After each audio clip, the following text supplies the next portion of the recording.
Hello, how have you been? Haven't seen you in a while. Welcome back to the DLC's Policy Corner for episode 7. I'm Nate Krippis, and this is Andrew Riggle, here to tell you what's coming up and what went down.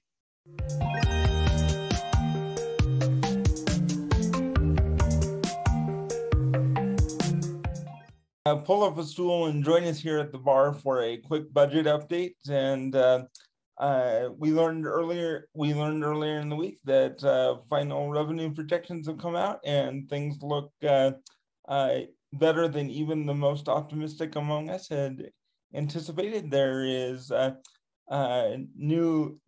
more ongoing money and one-time money, and so we're very hopeful there.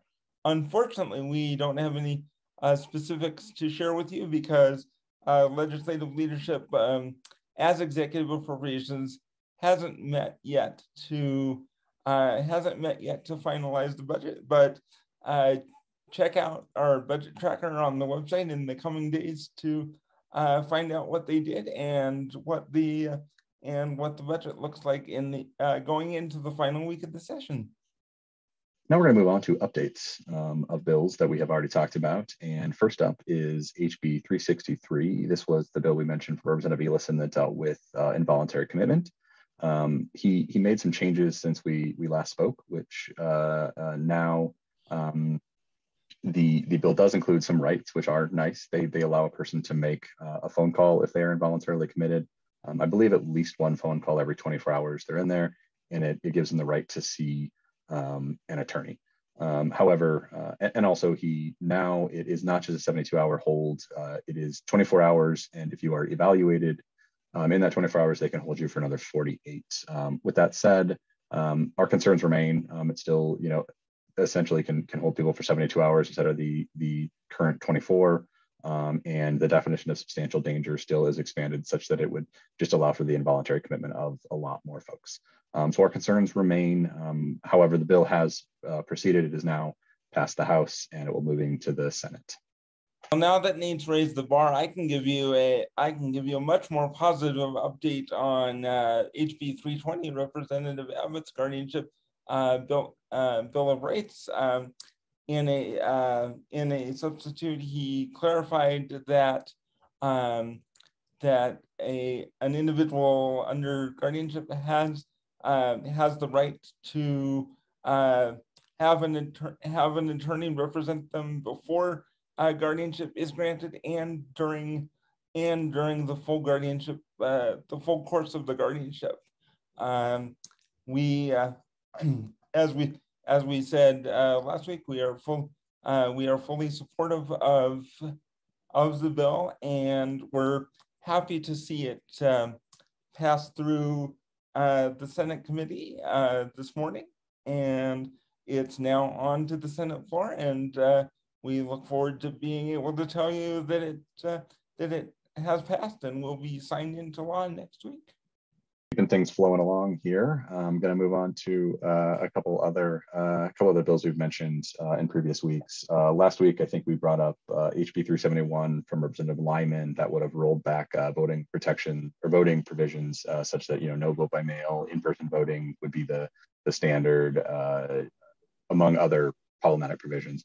Thankfully, that bill was not able to even move out of committee and was voted down significantly by that committee. So thankfully, it's not moving forward, but we'll keep an eye on that to make sure nothing pops up again. And another voting bill, real quick, just HB 188, the signature match bill that just allowed voters with disabilities to have a process such that they wouldn't have to, if their signature didn't match because of the disability, they would have a process so they could just let the election official know that to prevent continuous problems with that.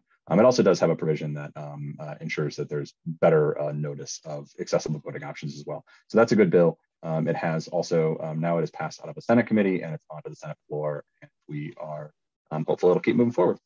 Representative Dunnigan's HB 413 was heard in committee this morning. It creates a study group to look at integrating a small portion of the Medicaid population with substance use disorders into larger Medicaid system through accountable care organizations. We, along with several other folks, recommended that the study group include individuals with lived experience within the system who could provide an on-the-ground picture of what that experience was like and how it could be improved. And we also suggested that the scope of the study group be expanded to include a broader look at what can be done to provide additional wraparound services in the community mental health system. Unfortunately, neither of those suggestions were taken, but we will continue to follow the bill and try to push for that where we can in the last week. Keeping the update party going along, give you two more bills we've brought up. These two bills, unfortunately, I think we had some positive things to say about in the past, but I think right now they've kind of had the things pulled out of them that made them quite as great. So first we have HB 114, the bill that would have increased the number of school nurses in schools across the state of Utah from 1 to every 5,000 to 1 to every 2,000. The bill's still moving forward, but right now it actually isn't anything that's required. It's just encouraged. So we would expect, that kind of pulled all the teeth out of it. We would expect to see fewer schools actually do so, or districts do so. And on top of that, there's also HB 213, the disabled parking amendments bill from Representative Senquist that we talked about in the past that at some point, we had some opposition and we ended up thinking it was good. Now it's really just kind of, they've pulled out any provision that would require it to ensure that there was an extra van accessible space. So really it just seems like some extra signage and not much else. So really we don't have any concerns with it, but not a bill that we think is going to make a huge difference. So just those two quick updates on those. So I'm going to give you a quick update on HB 150. Representative Jennifer Daly Provost's bill creating a disability ombudsman program.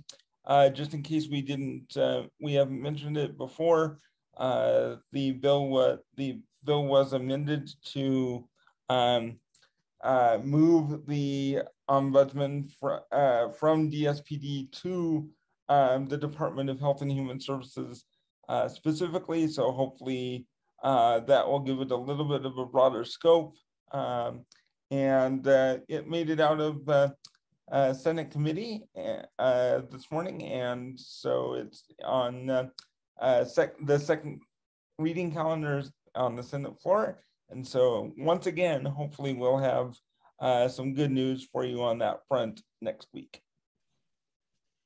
Well, that was fun. Now we're going to move on to some new bills we have not brought to your attention before, starting off with SB 228, Health Information Sharing Act from Senator Anderegg.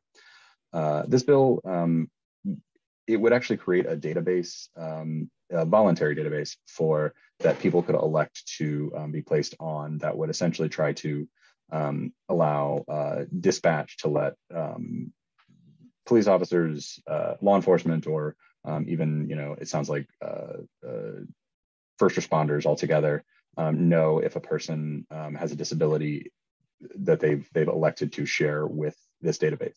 The sponsor has said that this bill is not really in a place where it's ready to go yet, and acknowledges that it might not be able to get across the finish line this year. And so he's hoping to keep working on it. So we're at least encouraged by that because it does have some concerning provisions, and that it doesn't even allow a person themselves to consent, and among other problems. So I think we're hopeful that this bill will not move forward this year, but will be something that can really be worked on in the interim to make sure that anything concerning is moved out of it.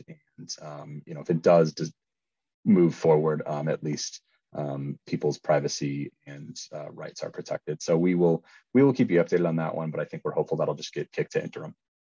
The next two bills are a couple that don't go quite as far as we wish they would. And the first one of those is HB 239, Senator McHale's congregate